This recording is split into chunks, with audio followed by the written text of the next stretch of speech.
नमस्कार मंडळी, ठरलं तर मगचा 3 जूनचा फ्रेश असा रिव्ह्यू तुम्ही माझ्या आवाजामध्ये ऐकत आहात.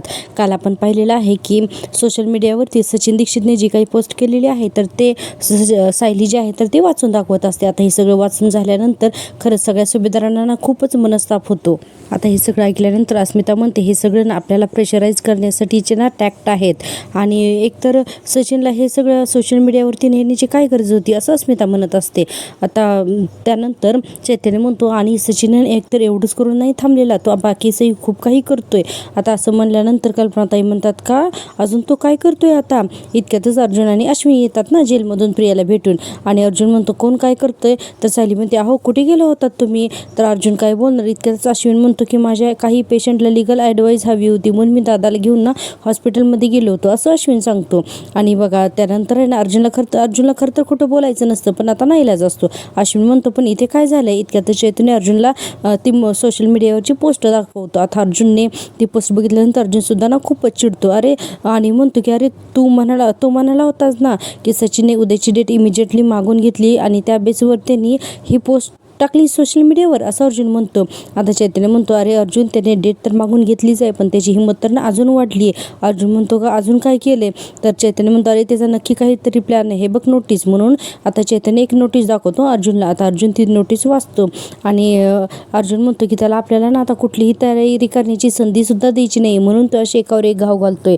आणि आता चैतन्य म्हणतो आणि अर्जुन सचिनने अस्मिताविरुद्ध डोमेस्टिक व्हायलन्सची काउंटर कंप्लेंट टाकली आहे म्हणून असं चैतन्य सांगतो. अर्जुनला धक्काच बसतो ना. अर्जुन म्हणतो व्हॉट. आता सगळे सुभेदारांना पण शॉक बसतो. आता चैतन्य म्हणतो हो आणि त्यामध्ये त्याने सायली वहिनीचं सुद्धा नाव घातलेलं आहे म्हणून. आता सायलीचं नाव घातलं हे ऐकल्यानंतर तर आणखीनच आश्चर्य वाटायला लागतं. बापरे हा सचिन फारच पोचलेला असतो चैतन्य म्हणतो. त्यामुळे उद्या सायली वहिनीला सुद्धा कोर्टामध्ये हजर राहावंच लागणार आहे आणि ही त्याची नोटीस. म्हणून आता दुसरी नोटीस चैतन्य अर्जुनला दाखवतो. आता आपण पाहतो की बघा ह्या सचिनचे कारनामे तर खूपच वाढलेले असतात. पुढे म्हणतो सगळ्यात मोठा तर जोक हा आहे म्हणजे ते नोटीस बघून. आता प्रतिमा त्या म्हणतात म्हणजे सायलीला या अवस्थेत परत कोर्टामध्ये जावं लागणार असे जेव्हा प्रतिमा त्या म्हणतात तेव्हा अर्जुन म्हणतो की I am really very sorry Sayali पण तुला उद्या कोर्टामध्ये हजर राहावंच लागेल असं अर्जुन पण म्हणतो. आता बघा चैतन्य म्हणतो अर्जुन सचिनच्या कारवाई इथेच नाही थांबल्या, त्याने बार काउन्सिलकडे तुझ्या विरुद्ध तक्रार सुद्धा केली आणि त्याचं असं म्हणणं आहे की तू ही केस जी आहे तर ती वैयक्तिक लेवलवर लढतोयस म्हणून. अर्जुन म्हणतो अरे काय चाललंय हे सगळं असं अर्जुन म्हणत असतो. अस्मिता तर म्हणते सचिनला माझ्यावर सोडवायचा म्हणून तो सगळ्यांना का त्रास देतोय असं अस्मिता म्हणत असते. आणि पुढे अस्मिता म्हणते की त्याला जर का माझ्याबरोबर संसार नव्हता करायचा तर मग मी डिवोर्स देते ना त्याला. आता ते हवं ते करायला मोकळा आहे ना. उलट मग त्या विरोधात माझ्या घरच्यांना इतका त्रास का देतोय, तो का छळतोय. आता चैतन्य म्हणतो अस्मिताही अगं तो फक्त ॲलिमनी वाचवण्यासाठी हे सगळं करतोय ग, म्हणजे पोटगी वाचवण्यासाठी. आणि पुढे चैतन्य म्हणतो अगं सगळ्या सुभेदारांवरती म्हणजेच कुटुंबावरती चिकलफेक केली ना की म्हणजे कोर्टामध्ये तो चांगला ठरणार आणि मग त्याला बाळाची आणि तुझी आर्थिक जबाबदारी घ्यावीच लागणार नाही ना. तर म्हणून हे सगळं सचिनचं चालू आहे असं चैतन्य सांगतो. अर्जुन म्हणतो सचिनला चांगलंच माहिती आहे की माझी फॅमिली माझा विकनेस आहे म्हणून तो हे सगळं करतोय असं अर्जुन आता संतापायला लागतो. आता आपण पाहतो की सगळे सुभेदार खूपच डिस्टर्ब असतात. आता लगेचच ना सायलीला भयंकरच राग आलेला दाखवला. आता सायलीला घेऊन उठून उभा राहते आणि म्हणते त्याची ही मजुरी आपण अजिबात चालू द्यायची नाही. माझा तुमच्यावरती आणि तुमच्या बुद्धीवरती पूर्ण विश्वास आहे. आणि म्हणते की आणि त्याला जर का आपल्याला खोटेपणा करायचे ना तर खुशाल करू देत आणि तुम्ही तो कोर्टामध्ये सगळा उघडा पाडा. आता सायलीने अक्षरशः अगदी शिरात आणून हे सगळं बोलायला लागलेली असते. पुढे म्हणते की त्यांनी केलेला एक आरोप असा काही तुम्ही खोडून काढा ना की तो पुन्हा समाजामध्ये ताटमानेने फिरू शकणार नाही. आता सायली खूपच हायपर झालेली असते आणि म्हणत असते की स्वतः शेण खायचं आणि बायकोवरती आणि तिच्या घरच्यांवरती आरोप करायचे. आता इथून पुढे कुठल्याही पुरुषाची हिंमतच नाही झाली पाहिजे. आणि अचानकच त्यांना सायलीला त्रास व्हायला लागतो. आता सगळेजण म्हणतात सायली बस तू इथे बस शांत हो. आता सायलीला पाणी प्यायला दिलं जातं आणि सायली विनाकारण हायपर झालेली असते. अर्जुन म्हणतोय बघ सचिनचं काय करायचं ना ती माझी मी बघून घेतो पण प्लीज तू स्ट्रेस घेऊ नकोस, आराम कर असं अर्जुन म्हणतो. आणि सायलीला खूपच टेन्शन आलेलं असतं या सगळ्या गोष्टींचं. आता आपण पाहतोय पुन्हा पुढचं सीन. प्रेक्षकांना पुढच्या सीनमध्ये आपण पाहतोय की महिपत चक्क त्याचे जे बहुगुणी महाराज असतात ना तर त्यांच्या अक्षरशः पाय धुत असतो. बापरे महिपत खूपच बदललेला दाखवलाय. आपण पाहतोय की महिपत आहे त्या जे काय बहुगुणी महाराजांची पाय वगैरे धुत असतो आणि म्हणत असतो की महाराज तुमच्या तुमचे पाय धुण्याचे भाग्य मिळालं ना तर खरंच मी धन्य झालो असं म्हणून अगदी महिपत निमूटपणे खाली मान घालून अगदी प्रामाणिक शिष्यासारखी ना पाय धुत असतो, हात जोडत असतो.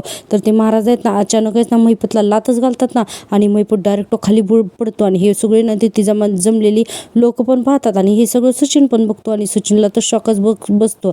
आता ते बघून महाराज म्हणतात, काय रे हे महिपत, तुला साधे पाय सुद्धा नीट पुसता येत नाहीत. आता महिपतला पण काही कळत नाही, अरे माझ्याकडून असं काय चुकलं. ते महाराज म्हणतात, अरे तू सेवा करतोस का उपकार करतोयस माझ्यावरती, असं ते बघून महाराज म्हणायला लागतात. आणि पुढे म्हणतात की तुझ्यासारखे सेवक मी माझ्या पायाजवळ उभे सुद्धा करत नाही असं महाराज म्हणतात. पण आता महिपत जो आहे तर तो शांतच असतो. सचिन म्हणतो, हा भोगुनी महाराज तर फारच बिंडोक निघालाय, महिपत शिकरेला लाद घातली, आता महिपत याची तंगडी तोडून याच्या गळ्यात घालणार असं सचिन मनाशीच बोलायला लागतो. महिपत म्हणतो, बाबा या गरीबाकडून काही चुकलं का. सचिन तर दचकतोच ना आणि महिपत म्हणतो, हे बघा लागलं तर मी तुमचे पुन्हा पाय पुसतो, द्या बरं इकडे. म्हणून तसं महिपत काय करतो, पुन्हा त्या महाराजांचे पाय पुसायला लागतो. आता ते भोगुनी महाराज म्हणतात, थांब महिपत, आता माझे पाय पुसण्याची ना काही गरज नाही. महिपत आपला हात जोडूनच असतो.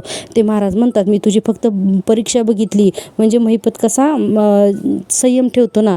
ते महाराज म्हणतात, जी व्यक्ती संयम ठेवतो ती जिंकू शकते आणि जी व्यक्ती मातीशी माफीची दानत ठेवते परमेश्वर त्या व्यक्तीवरती प्रसन्न होतो असं ते महाराज म्हणत असतात. आता सचिन हे सगळं व्यवस्थित बघतोय. आता महिपत म्हणतो, महाराज तुम्ही माझ्यावरती चिडला तर नाही येत ना. नाही, आता ना मला कोणाचाच राग ओढवून घ्यायचा नाहीये. आता मला आयुष्यामध्ये फक्त आणि फक्त शांती पसरवायची.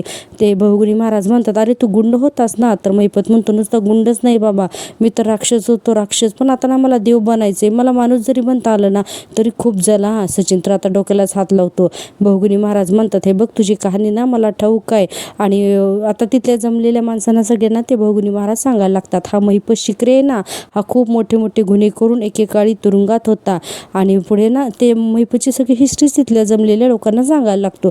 आणि सचिन हे सगळं काय मूर्खपणा आहे या हेतूने तिकडे पण आता पाहतोय सुभेदारांच्या घरातला सीन. इकडे अर्जुन येतो आणि आता त्याला ना इन्स्पेक्टर सावंत आणि चैतन्य यांच्याशी ना उद्याच्या आता जी काही सचिनची कोर्टातली तारीख आहे ना त्याबद्दल त्याला डिस्कशन करायचं असतं. इतक्यातच सायली तिथे येते. अर्जुन लगेच म्हणतो, अगं तू इथे का आलीस, तुला आराम करायला सांगितलं होतं ना. तर सायली म्हणते, हो आराम करून मला कंटाळा आला. मग तुम्ही उद्या सचिनला कसं उत्तर देणार आहात, काय ठरवले. अर्जुन म्हणतो, ते ना मी बघून घेईन. आम्ही ना आता उद्याबद्दलच डिस्कशन करतोय. तू जा आणि आराम कर. सायली म्हणते, अहो पण मला झोप नाही ना आलेली आणि शिवाय तुम्ही लावलेला झोपेचा अलार्म सुद्धा अजून वाजलेला नाहीये असं सायली म्हणत असते. सायलीला काही केलं तिथून जायचं नसतं. अर्जुन म्हणतो, हे बघ तरी सुद्धा ना तू या दिवसामध्ये सचिन सारख्या माणसाचा स्ट्रेस घ्यायचा नाही, तू वरती जा बरं आराम करतं. सायली म्हणते, हो पण मी स्ट्रेस घेतच नाहीये चैतन्य भाऊजी, तुम्ही सांगा नाही याला.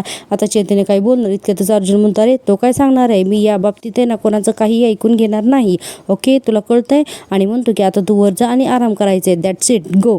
आता असं म्हणल्यानंतर सायली ना त्याच्यावरती रुसते आणि बघते तर इन्स्पेक्टर सावंत पण तिथं असतात ना. तर तिला या सगळ्यांसमोर बोलल्यामुळे ना राग येतो म्हणून सायली तिथून निघून जाते. अर्जुन म्हणतो, बरं चैतन्य मी तुला सचिनची कानामधली इन्फॉर्मेशन काढायला सांगितली होती ना, तर त्याचं काय झालं. चैतन्य म्हणतो, हो मी प्रयत्न करतोय, माझा रात्री काही कॉल्स लँडअप आहेत, होपफुली काहीतरी आपल्याला खूप काही माहिती मिळेल. इन्स्पेक्टर सावंत म्हणतात, पण अर्जुन सर तुमचा नेमका प्लॅन तरी आहे काय. अर्जुन म्हणतो, सांगतो. आणि म्हणतो की उद्या तुम्ही दोघं आणि इथून पुढे ना अर्जुन त्यांचा संपूर्ण प्लॅन जो आहे तो चैतन्य आणि इन्स्पेक्टर सावंत या दोघांना सुद्धा सांगतो. इकडे महिपत त्या भोगुनी महाराजांना म्हणत असतो की महाराज हे सगळं आहे ना तुमच्यामुळे शक्य झालं, कारण काय आहे ना की मी ना जेलात असताना तुम्ही ना मला साक्षात्कार दिलात आणि मग सांगितलं तुम्ही मला की बघ चांगल्या मार्गावर जा, वाईट मार्ग सोडून दे. आणि मग मी ते ऐकलं आणि मग ते ऐकल्यामुळं काय झालं, माझी वागणूक सुधारली आणि मग त्या जेलरने मला ना त्या जेलमधनं बाहेर सोडून दिलं. आता तुम्हाला सांगतो बाबा, मी तिरडीवर जाईपर्यंत एक पण पाप करायचं नाही आहे बघा मला. खरंच सांगतो, एक पण पाप मला नाही करायचं आहे. आणि म्हणतो की असं सगळं माझं ठरलंय, आता फक्त आहे ना मनशांती पाहिजे बघा बाबा मला. आणि एकदम आहे ना जगात सगळीकडे शांतता पसरली पाहिजे. आणि आता ते वाईट कामी आता हातात घेणार नाही. आणि तिथल्या लोकांना म्हणतो की तुम्ही सुद्धा ना जी काही वाईट पापं केलेली असतील ना तर ती आत्ताच्या आत्ता बाबांच्या चरणी धुवून तो त्यातून न मोकळे व्हा असं महिपत म्हणायला लागतो. आता सगळेजण टाळ्या वाजवायला लागतात ना, महिपत इतकं छान बोलला म्हणून. अर्थात त्याचेच हे सगळे फंटर असतात. तिथले भोगुनी महाराज म्हणतात, हे बघ महिपत, मग अशी मी तुला म्हणालो की मी तुला माझ्या पायाशी सुद्धा उभा करणार नाही, पण आता तुला मी उभं नाही, तुला मी माझ्या हृदयाशी कवटाळणार आहे, असं ते भोगुनी महाराज म्हणतात. आता लगेच महिपत त्यांच्यासमोर हात जोडतो आणि भोगुनी महाराज म्हणतात, आजपासून तू माझा शिष्य आणि माझे विचार तू या भक्तजनांपर्यंत पोचवण्याचं पवित्र असं कार्य तू करशील, असं महिपतवर आता जबाबदारीच दिली. म्हणून ते भोगुनी महाराज महिपतला काय उठवतात आणि आता लगेचच त्याला जवळ घेतात. सगळेजण आता महिपत बाबा की जय, महिपत बाबा की जय असं म्हणायला लागतात. आता ते भोगुनी महाराज त्या महिपतच्या डोक्यावरती हात ठेवतात आणि सचिनला हा सगळ्यांना बावळटपणा वाटत असतो आणि सचिन मनातल्या मनात म्हणतो, अण्णांचे हे माकडचाळे बघण्यापेक्षा ना मी उद्याची हिअरिंगची तयारी करतो, निदान सुभेदारांचा माज तरी उतरलेला मला बघायचा आहे ना, असं हा सचिन मनाशीच बोलत असतो. आपण पाहतो की किचनमध्ये विमल, अर्जुन, चैतन्य आणि ते इन्स्पेक्टर सावंत या तिघांसाठी चहा कॉफी करत असतात. हे सायली बघते आणि म्हणते, विमल ताई तुम्ही कॉफी यांच्यासाठी नेताय का? तर विमल म्हणते, हो, अर्जुन आणि चैतन्य दादा या दोघांसाठी कॉफी नेते आणि इथे इन्स्पेक्टर आलेत ना त्यांच्यासाठी ना मी चहा घेऊन जाते. तर सायली म्हणते, द्या ना तुम्ही माझ्याकडे, मी घेऊन जाते ना. आणि आता लगेचच त्यांच्याकडून तो ट्रे घेते आणि आता स्वतः स्टडी रूममध्ये जाते. इन्स्पेक्टर सावंत म्हणत असतात, ओके आले आमच्या लक्षात, आम्ही लगेचच कामाला लागतो. अर्जुन म्हणतो, आपल्याला ना उद्यापर्यंत हेअरिंग होईना तिथपर्यंतच टायमिंग आहे. इतक्यातच सायली येते आणि म्हणते, पण जे ठरवलंय ते जर का नाही घडलं तर आपल्याकडे दुसरा काहीतरी प्लॅन असायला हवा ना. अर्जुन म्हणतो, अरे तू परत इथे काय करतेस? सायली म्हणते, अहो कॉफी घेऊन आले होते, कानावर पडलं तेवढं ऐकलं. अर्जुन म्हणतो, तरी सुद्धा ऐकायचं नाही आणि म्हणजे मी जे काय सांगतोय ते तुझ्या कानापर्यंत पोहोचतच नाही, बाकी अख्ख्या जगाचं बोलणं आहे ना तुझ्यापर्यंत पोहोचतोय. सायली म्हणते, अहो पण तुम्ही प्रत्येक केसमध्ये माझी मदत घेता ना, मग आत्ताच का घेत नाही आहात? अर्जुन म्हणतो, कारण आत्ता तुझी तब्येत सगळ्यात जास्त इम्पॉर्टंट आहे. सायली म्हणते, पण सचिनने मला सुद्धा उद्या कोर्टात हजर राहायला सांगितलंय ना, मला कळायला नको का की तिथे काय बोलायचं आणि कसं बोलायचं ते? अर्जुन म्हणतो, हे बघ, काय करायचं, कसं करायचं, काय बोलायचं, जे काय असेल ना ते सगळं मी तुला उद्या सकाळी जे जे गरजेचं आहे ते सांगेन. सो प्लीज आता वरती जा आणि आराम कर. आणि तू जर आता वर नाही गेली तर? सायली आता कमरेवर हात देऊन म्हणते, तर काय करणार आहात तुम्ही? आता अर्जुन म्हणतो, तर असं करतो आणि म्हणतो, मी नाही बोलणार तुझ्याशी. आता हे सगळ्यांना इन्स्पेक्टर सावंत आणि चैतन्य मजा घेऊन बघत असतात. सायली म्हणते, तुम्ही मला इथून हाकलून देताय ना आता? आणि पुढे म्हणते की तसं असेल ना तर मीच तुमच्याशी बोलणार नाही. म्हणून सायली रागारागाने तिथून निघून जाते. आता अर्जुन म्हणतो, चालेल तसं पण चालेल, पण तू इथून गेल्यानंतर आराम कर आणि फक्त आराम कर असं म्हणायला लागतो. आता चैतन्य हसतोय बघून लगेच अर्जुन काय म्हणतो, अरे तू काय हसतोय, हसरा काय झालं रे तुला? चैतन्य म्हणतो, नाही कुठे काय, अरे माझा चेहराच हसरा आहे. अर्जुन म्हणतो, हो ना, मग बंद करतो तुझं ते. आणि म्हणतो, इन्स्पेक्टर सावंत तुम्ही तर सिरियस व्हा ना.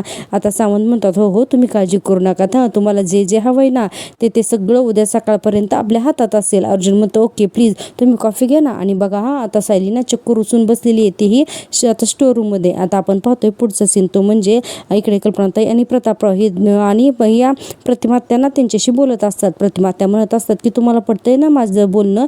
कल्पनाताई म्हणतात की हो अगं पटतंय मला तुझं बोलणं, सायलीला खूपच स्ट्रेस आहे हे मला सुद्धा दिसतंय, पण तरी सुद्धा ती तुझ्याकडे राहायला गेली तर आम्हाला इथे अजिबातच चैन नाही पडणार. आणि प्रतापराव सुद्धा हो म्हणतात. प्रतिमा त्या म्हणतात, अगं पण सायलीला विश्रांतीची गरज आहे ग कल्पना, तू इथे तिला किती सुद्धा ना विश्रांती घ्यायला सांगितलंच ना तरी सुद्धा ना ती तुझं काही ऐकणार नाहीत, काही ना काहीतरी काम करतच राहणार असं प्रतिमा त्या म्हणतात. पुढे म्हणतात की त्यात अस्मिताचा अश्विनचा ती सतत विचार करत राहणार आणि तिने या सगळ्यापासून आता दूर असायला हवं ना. प्रतापराव म्हणतात, खरं आहे, म्हणजे या अशा अवस्थेमध्ये तिने या सगळ्या टेन्शन्सपासून दूर राहायलाच हवं. प्रतिमा त्या म्हणतात, आणि जर का मधुभाऊ बरे असते तर ते तिला माहेरपणासाठी आश्रमात घेऊन गेलेच असते ना, मग मी तिची आई म्हणून तिला माहेरपणासाठी घेऊन जाते असं समजूयात ना आपण, असं प्रतिमा त्या आता कन्व्हिन्स करायला लागतात. पुढे प्रतिमा त्या म्हणतात, अरे पण तिला थोड्या दिवसासाठीच तरी माझ्याकडे येऊ देत ना म्हणून. आता हे दोघं जण सुद्धा विचार करतात. कल्पनाताई म्हणतात, सायली करतात तर ना मी काय करायचं असं ठरवलं होतं ना की बस, आणि तिची अशी काळजी घ्यायची तशी काळजी घ्यायची मी खूप ठरवलं होतं. कल्पनाताई म्हणतात, पण म्हणा असं काहीच होत नाहीये.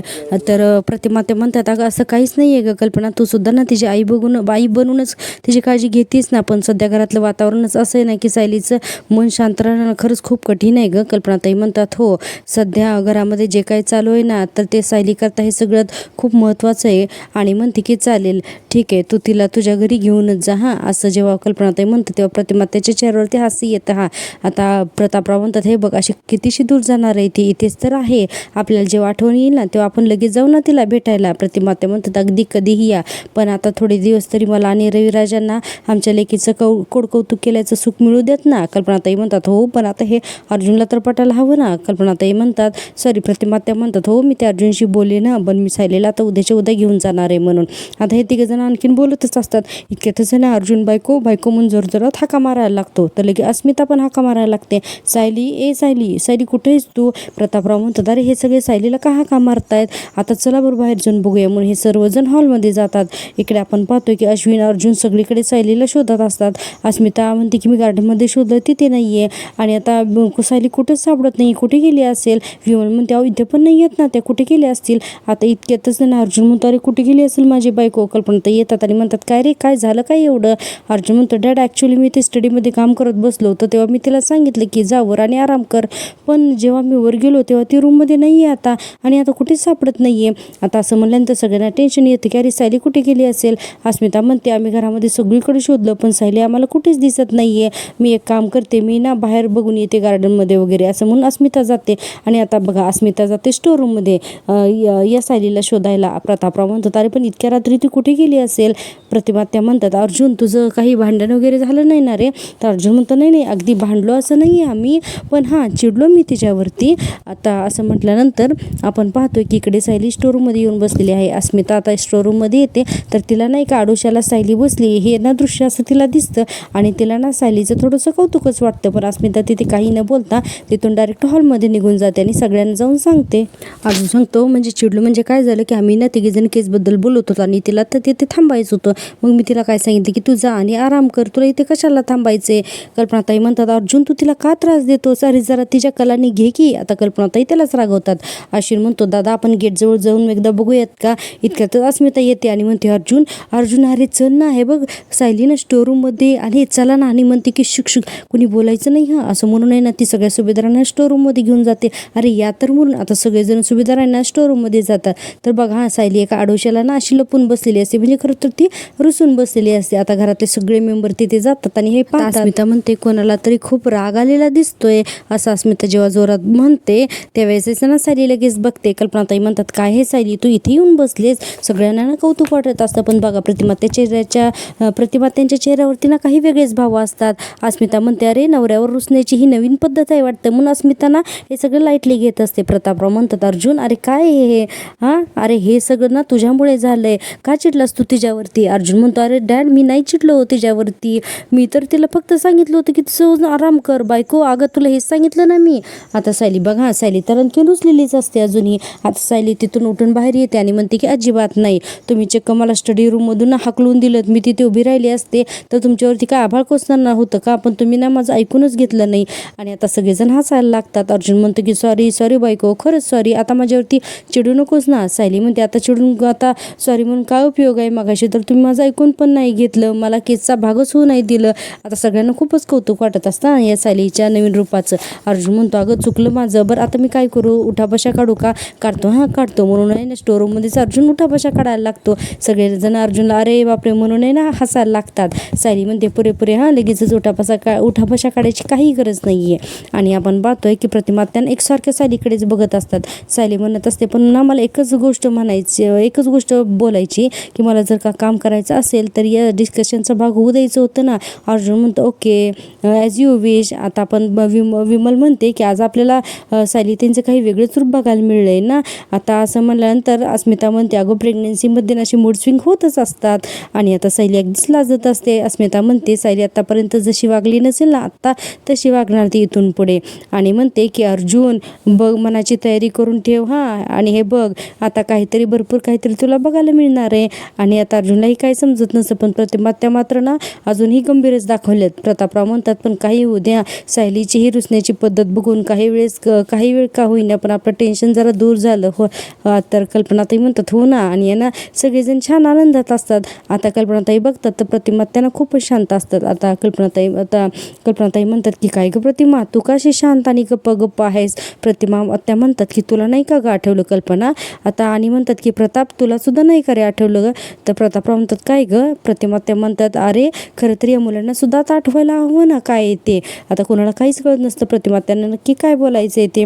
प्रतिमा त्या म्हणतात अर्जुन आणि अश्विन लहान असताना क्रिकेट किंवा फुटबॉल असं काहीतरी हे दोघं जण खेळत असायचे आणि तर मी त्यांच्याकडे जाऊन असाच हट्ट धरायची की मला सुद्धा ना तुमच्याबरोबर खेळायचंच आहे म्हणून. आणि मग त्यावेळेस काय व्हायचं आठवते का तुम्हाला. प्रतिमा त्या म्हणतात की अर्जुनला भीती वाटायची की तिला बॉल वगैरे लागेल तर तो तिला खेळूच द्यायचा नाही, तिला सरळ घरात जायला सांगायचा. तेव्हा तन्वी अशीच रुसून रागावून आहे ना इथे स्टोरूममध्ये आणि याच जागेवरती येऊन बसायची असं हे प्रतिमात्या सांगायला लागतात. आणि आता हे ना सगळं हळूहळू अर्जुनला पण आठवायला लागतं. प्रतिमात्या म्हणतात अगदी अशी बघ, म्हणजे हे बघ सायली बसली आहे ना सेम अशीच तर मी बसायची रे, असं प्रतिमात्या सांगायला लागतात. प्रतापराव म्हणतात अगं हो आठवते ना मला सुद्धा हे, आणि म्हणतात की अगं, आणि अर्जुन लगेच म्हणतो ॲक्च्युली हे सगळं ना तर मला सुद्धा आठवतंय. एक दिवस तन्वी माझ्या हातून ना बॅट खेचून घेत होती आणि मी नाही म्हणालो तर ती माझ्यावर चिडली आणि एक्झॅक्टली इथेच येऊन बसली होती ती. आता हे सगळं ना सायली ना खूपच, म्हणजे सायली ना आता जरा सिरियसली हे सगळं विचार करायला लागते आणि म्हणते पुन्हा तन्वी आणि माझ्यात साम्य, अरे इतके योगायोग कसे काय होत आहेत. नक्कीच अशी कुठली तरी गोष्ट आहे जी तन्वीला आणि मला जोडते किंवा बांधून ठेवते आणि मला ती शोधून काढायलाच हवी असंही सायली म्हणत असते. आणि सगळेजण आहेत ना स्टोरूममध्ये हाच विचार करत असतात, छोट्या तन्वीच्या म्हणजे आठवणीमध्ये रमलेले असतात. आणि ठरलं तर मग आजचा भाग इथेच संपतो. प्रेक्षकांनो, तुम्हाला जर का मी दिलेला रिव्ह्यू आवडत असेल ना तर प्लीज चॅनलला सबस्क्राईब करा. आपण पाहतोय की आता उद्याच्या भागामध्ये काय काय होतंय ते. तर लगेचच आपण पाहतोय की इकडे सचिनचे वकील अस्मिताला म्हणत असतात की तुम्ही तर त्यांच्या आईवडिलांना वृद्धाश्रमात ठेवून आलात.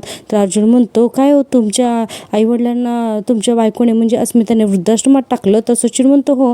अर्जुन म्हणतो मग तुम्ही त्यांना थांबवलं का नाही. आणि अर्जुन म्हणतो मला एक अशा साक्षीदाराला बोलवायचं आहे की ज्याची साक्ष खूप महत्त्वपूर्ण आहे, असं अर्जुन जज साहेबांना बोलवतो असं म्हणतो. आणि आता खूप मोठा एक साक्षीदार कोर्टामध्ये हजर करणार आहे. आणि आपण इकडे पाहतोय छोटे तन्वीची कॅसेट जी आहे तर ही सायली ना ऐकते आणि तिला हुबेहूब पुन्हा तन्वीचे भास होत असतात. तर कसं होतं आजचा ठरलं तर मागचा भाग तुम्हाला आवडला ना, जर का आवडला असेल तर प्लीज माझ्या चॅनलला सबस्क्राईब करा. भेटूया उद्याच्या भागात. तोपर्यंत टेक केअर, बाय.